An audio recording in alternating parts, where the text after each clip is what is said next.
This is the SpeakOut campaign, a youth initiative dedicated to promoting public speaking and civic engagement. We interview prominent speech and debate competitors along with various youth voices and activists.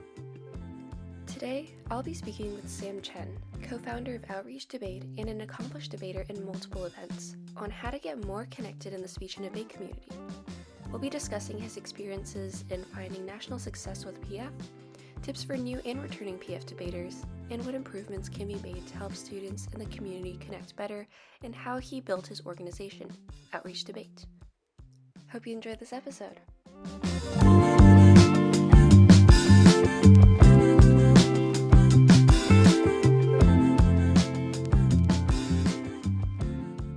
Hi, Sam. I'm really excited to have you on the podcast this time. So how are you doing this morning? Doing great. I played a little bit of basketball, and ate some delicious food. So really excited to be here. And thank you so much for having me today. Yeah, of course. Wow, you've been pretty productive in just this morning. But for everyone else, Sam Chen is a senior at Boston Latin High School in Massachusetts. For the past 5 years, he's competed in Congress, World Schools, and Public Forum. He reached quarterfinals at NCFL's 2021 in Congress, went undefeated, and was seeded 4th in the nation for World Schools debate at NSCA 2023, and qualified to the Gold TOC 2 times in Public Forum. He broke at numerous national tournaments, including reaching semifinals at the Lexington Invitational, quarterfinals at Columbia, and getting first speaker award at the Milo Cup and second speaker award at the Sunvite Invitational. He's taught at 7 different debate camps, helped found Outreach Debate, the nation's first debate organization with an international focus, and was elected on the National Speech and Debate Association Student Leadership Council. Outside of debate, Sam enjoys running, writing, and playing chess. His hope is to learn more about economics, psychology, and international affairs. So, not even surprised, because from what I know, you're always doing something. But on top of this, how exactly did you get started out in speech and debate? What was your first experience, and why did you decide to keep going with it? Yeah, that's a good question. So for me, I joined in 7th grade, so it was the first club I was in at my school. But I wasn't very competitive. Only went to around, I think, 1 tournament that year actually, and like 3 practices total out of the entire year. And I was considering quitting in the summer, and I was like, no, I should give it one more shot. Maybe see if I can make it to states or something like that. So I come back the next year. This is 8th grade. I compete a little bit more. I'm a little bit more involved. Again, nothing too serious. But one of my friends who was a senior that year, he basically gave me this short talk. He was like, Sam, you have huge potential. I see your ability. And I think if you stay in this, you'll do a lot of great things. And that really inspired me. So I decided to stay in debate, and I was so dedicated that, I don't know, it just lit a fire in my heart. And I decided I wanted to do really well in debate. So then in 9th grade, 10th grade, 11th grade, I poured, all my time into speech and debate. And it became really this thing that inspired me and also allowed me to find a community. I see. And I think that's actually a really sweet story, because I think a lot of other people can relate to that, where once they find like an activity such as speech and debate, especially when it's public speaking related, they often find that, hey, you're able to relate to like the other people on your team very, very well and very closely. But were you always comfortable with just the notion of public speaking? Because I feel like, at least for me, when I first started, I was absolutely terrified to just get up in front of people, even if it was only one judge in the room. Yeah. Very solid question as well. So for me, I was definitely more on the shy end. I think 1st grade, 2nd grade, like in elementary years, I was more of a shy student, like a smart shy student, I would say. But I always felt like I had this desire to first like critically question things around me, and to learn more about the world. But second, I think when I was doing speech and debate, there was always, this short burst of adrenaline before the round.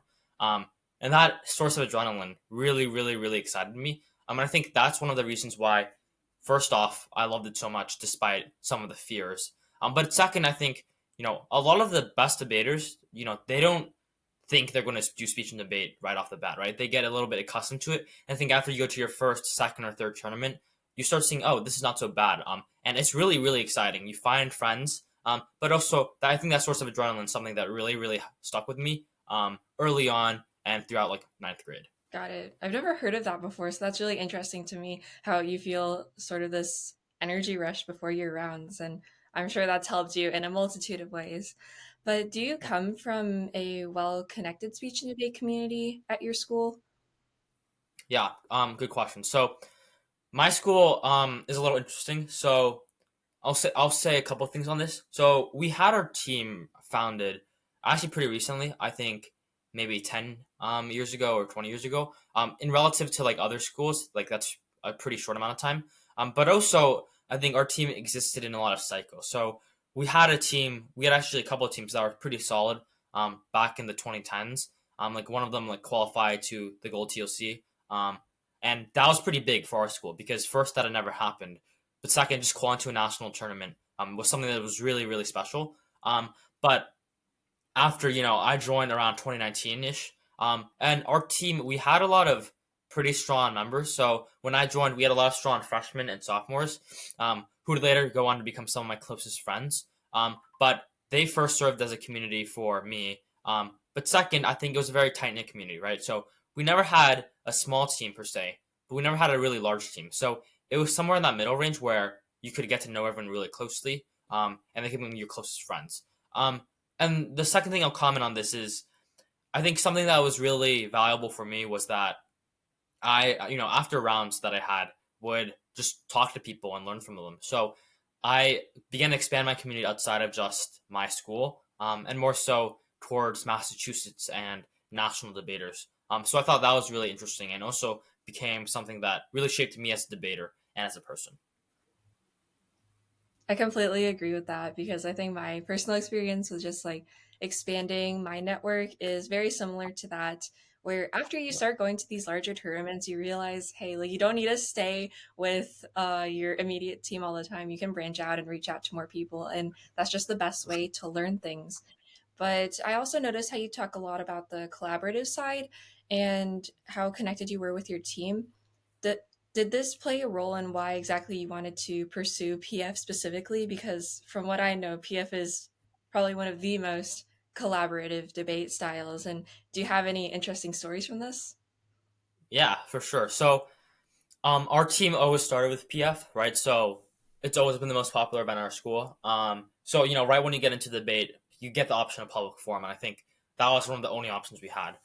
So recently, we also started things like Congress, LD, and speech events, but that was again pretty recent in terms of like the life cycle of our team. So PF was always the first option, and I think it was always like the best option for me. Because I think PF is a very nice balance between things like rhetoric, public speaking, persuasion, but also technical elements of weighing, progressive debate, and stuff like that. So I think you're getting a bite of everything, which I think is very valuable. In terms of funny stories, so I'll talk about two things. So first thing is that my partner, his name is Neil. He's a very funny guy, and the way that he's basically shaped up our team is he loves to find very interesting piece of evidence. And what I'll say by this is, in PF, we like to have evidence ethics, right? Like that's something that we try to strive for. So you want high quality cards.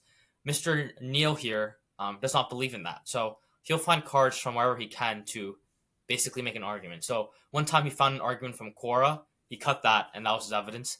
Another time he found a card that was a single sentence long, and that was, I guess, what he wanted to do.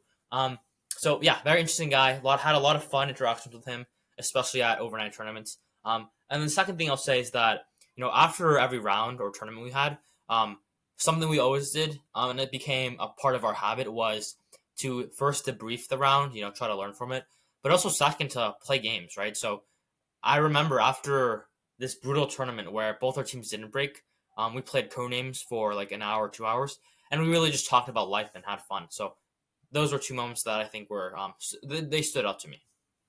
Gotcha. I think that's really useful how you added that point about debriefing because I know at least I used to do this where after a Mhm. round I just try like not to think about anything. I didn't want to talk about it at all.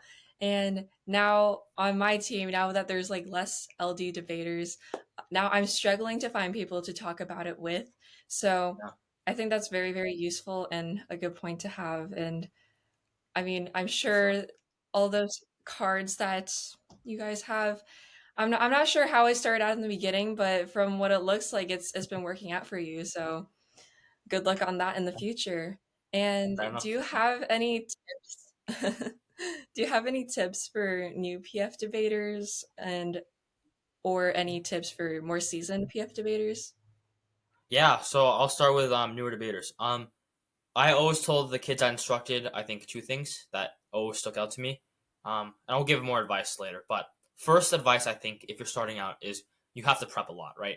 Debate fundamentally is a very, very heavy event on working and working hard. So if you want to get better quickly, I think you have to prep a lot and you have to understand the topic a lot better than everyone else. I think that's the quickest way you alleviate any skill discrepancy in terms of, debating other better debaters or breaking in national tournaments. If you can have, multiple turns, multiple cases, and just very solid background knowledge, you'll be in a much better position to debate. Second thing I'll say when you're starting out is you want to always emphasize confidence. And this is really important. I think this is like basically the heart of debate, in a lot of sense, and speech, is that you want to sound confident, you want to know that you're right, and you want to almost believe that you're going to win the round. You will lose rounds inevitably, right? And that's a part of learning, and you should be comfortable with losing, right? I became very comfortable with losing because of debate. But you want to be able to bounce back from losses, but also always believe in yourself. Know that in the room, you should believe you're the best debater. You should believe that you'll give the best speeches. And even if you don't, you are the best debater in the long run. So always focus on trying to improve yourself. And also come from it with a sense of humility, right? You're never going to be like, perfect. Like that's just how life works. But what you can do is debrief after every single round, critically think on why you're losing these rounds or why judges aren't voting for you. And I think that's very valuable. As for more seasoned debaters, I think what you'll recognize maybe in your second or third year is that there's this plateau that happens, right? You have explosive periods of growth in your debate career where you're seeing success and you're seeing a lot of improvement. That doesn't always happen. And by the second or third year, you might see yourself stagnating a bit and you might feel like you're not improving. Two things, right? So the first thing is that you're not stagnating.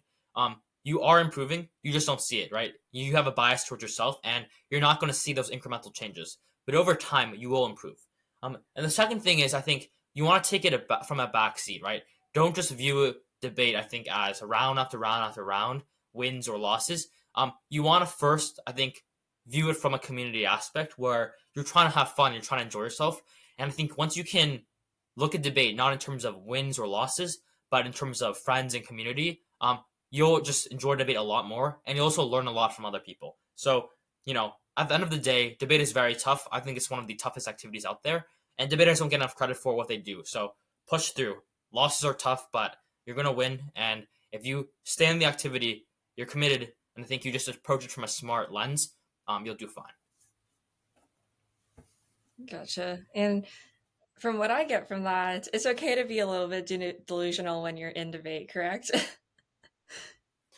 Yeah, I mean, I think debate is so based on confidence that you just have to believe in yourself like unbelievably. You have to realize that the losses, yeah, they're losses, and you probably messed up there. But I guess the belief is more of a self confidence thing. It's the conviction that you can get better, that the achievements and the goals that you have set are achievable and they're worthwhile. So I think there's that distinction.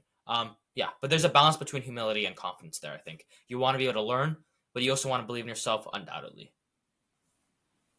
I like that. And I think part of it is also just having that network that you mentioned before, just having that system of support. Because when you go through those tough times, I know for everyone that I know, it was really helpful to have other people there that either understand what you're going through or are just there to help you get through those plateaus and help you keep pushing until you reach your next bit of success. And I know Yeah. that you're very involved with outreach debate. So, can you tell me a little bit about why you started it? Did you have any issues when you were starting it? Yeah. So outreach debate, if I had to summarize, would be basically focusing on connecting people together internationally, but also providing resources to them so they can further their debate careers, and also do things like start new debate programs and stuff like that. So we've done things like camps, tournaments, all sorts of lectures, and resources that we give out. Um, how did I start this? Right, that's a great question. So last year I attended a summer program, and I met someone. named Justine who does debate, public forum, in fact, at Vietnam. Um, and at Epiphany, I was like, there's this other side of debate that we're really not looking at.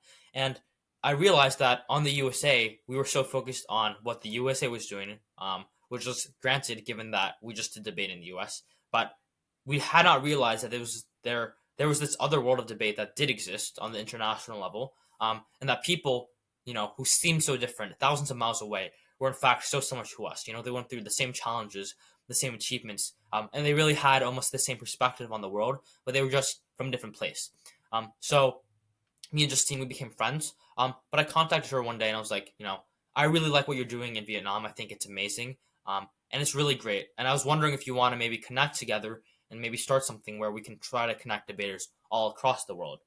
And that was our vision from the start. And I think it was a really beautiful vision. In terms of challenges, right?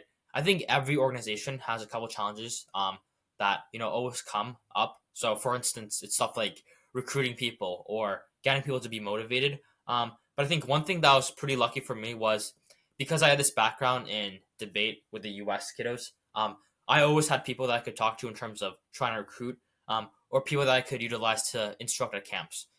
And in fact, very, very successful people. So one way we, I think, jumped over the hurdle that a lot of organizations face is that if, the leader has those connections, if there's those relationships, you're able to springboard an organization very quickly. And I think that was very beneficial. But I won't say there's definitely some issues. Like motivating people, I think, is always an issue. And so that's something that I'm trying to learn as an individual, but also as a leader. And I think that's one area where I'm actually very fascinated in and trying to learn more about.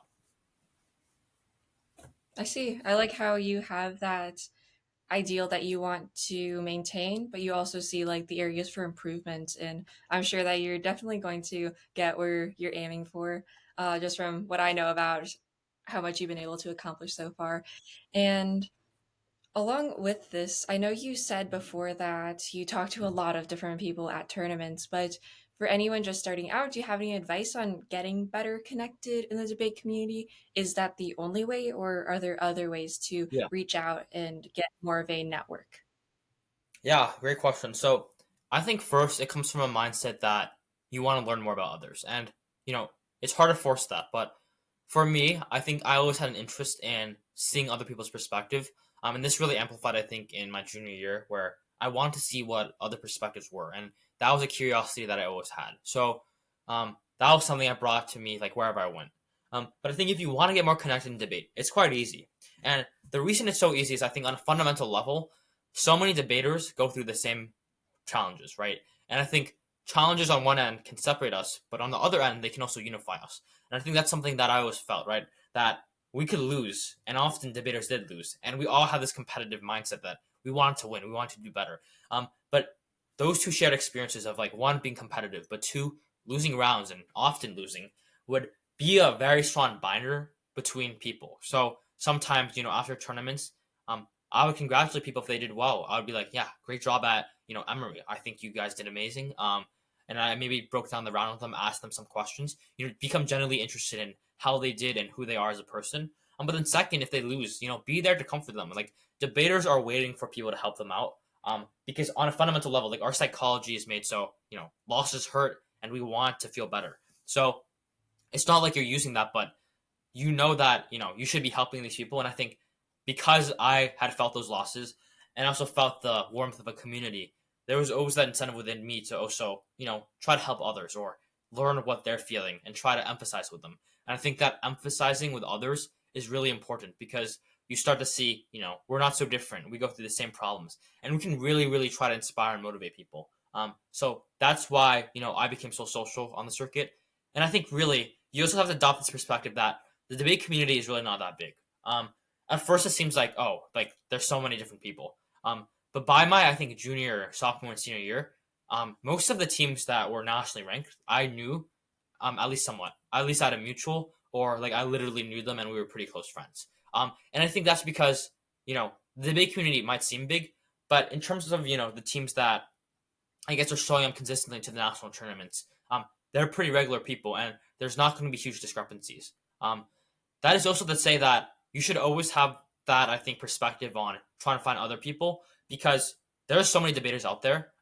that you might never see. Like, for instance, Ariel's from Kentucky. I probably would have never met her unless, we did the same thing in the summer. But trying to have, that seeking out, trying to find other people in the debate community from different rural areas, I think that's pretty fantastic. But, just broaden your perspective, and always adopt the mindset that, we're really more similar than you think you are. So go with that, and try to learn about others.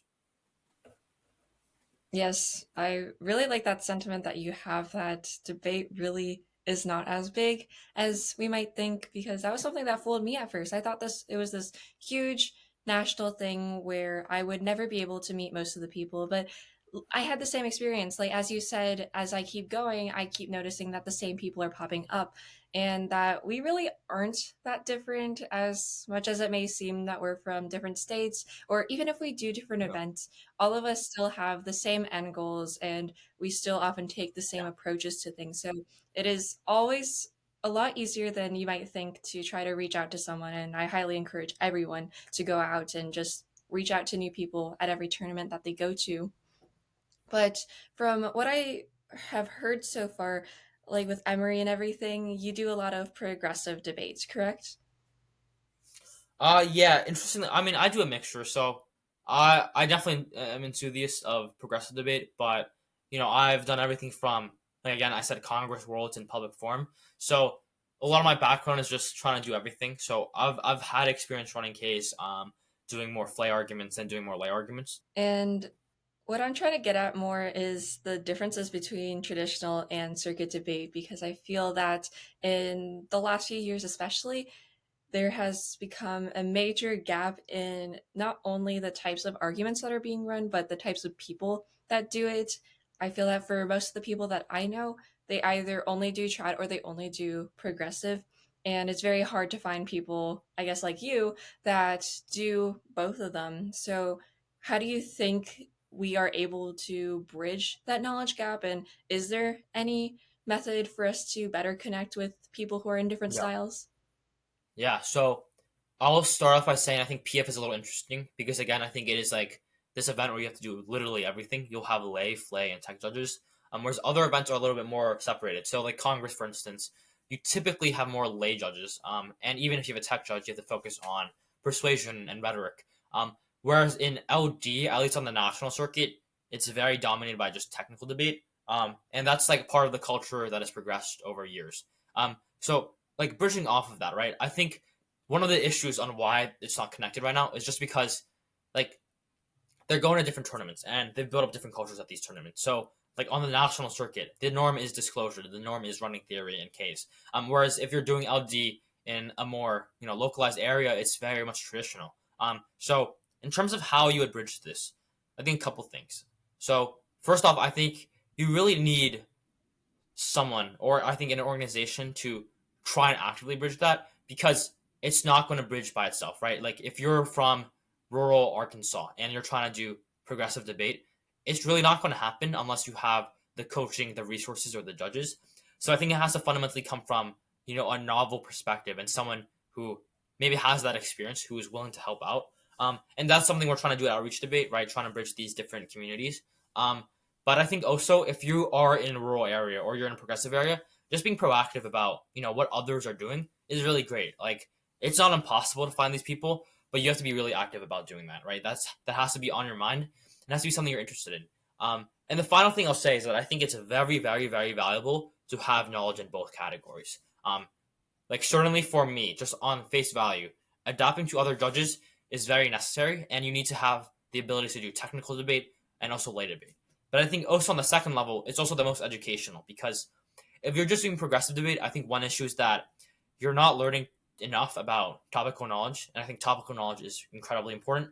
In the same lens, if you're only doing trial debate, I think a lot of the critical thinking that comes from theory and K debate just doesn't happen. So I think having fundamentals in both are really really important. I think it will broaden your perspective also on just debating. And then I guess one more word that I'll add is I think debate is just debate. And what I mean by this is even if you do Congress, PF, LD policy, even if you're running Ks or you're running lay debate, debate is still debate. And what I mean by that is there are some things that are always true. So things like confidence, things like understanding how the Yep. And I think a really big, important part of teaching debate oftentimes is just showing that you have to build it from the ground up. You have to start with all the basics, and everything else, whether it's traditional or progressive, all of those extra rules come off of that. So once you have those base skills and knowledge, then you'll do fine in anything and you'll be able to learn and adapt, which is essentially the most important thing at the end of the day. And along those lines, I know you mentioned about students needing to step out of their comfort zone and go on to try to fill in those gaps themselves. And I think that the Genesis Challenge is an amazing way for students to do that. Can you tell me a little bit more about this? Since, I mean, this is the tournament that the Speak Out campaign and Outreach Debate are hosting together. Yeah, so the Genesis Challenge is a really great opportunity on the multiple levels. First, just on the debate side, it's a great tournament with LD, PF, and Congress, and you're getting cash prizes for winning or becoming second place. We're giving out $30 to the winner and $20 to second place. We're also giving out an AI-powered debate engine, a pro version, which will be given out to around the top three teams. So again, a great opportunity, and that's part of our collaboration with Contention AI. But the second reason why I think this tournament is so special is because I think we're trying to go above and beyond.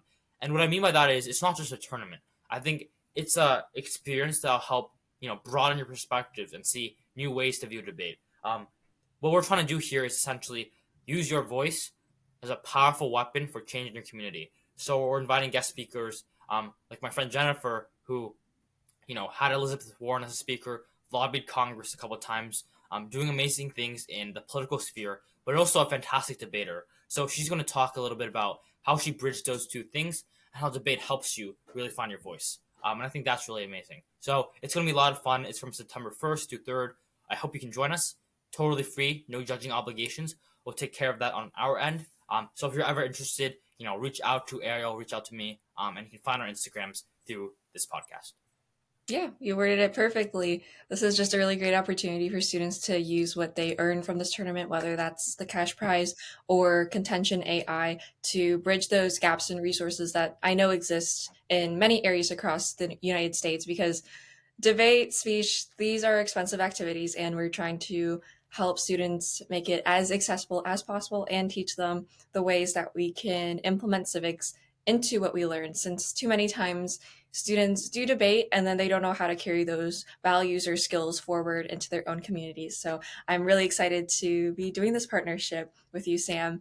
And at the end of the day, can you sum up your entire speech and debate experience in one word or phrase? Yeah, I mean that's a tough question. But I think if I had to have a phrase, it would be never give up. Solid, short and sweet. I like it. Yeah, All right. Well, thank you so much for joining me today, Sam. And I'll be looking forward to seeing everyone at the Genesis Challenge. And good luck to you on all of your future endeavors, whether it's speech and debate related or anything else in your life. yeah. Thank you so much for having me. I really enjoyed it. Thanks for listening to this episode. If you have any comments, questions, or emotional outbursts, feel free to follow the Speak Out campaign on Instagram at speakout_speech and our website, speakoutspeech.org. See you in the next episode.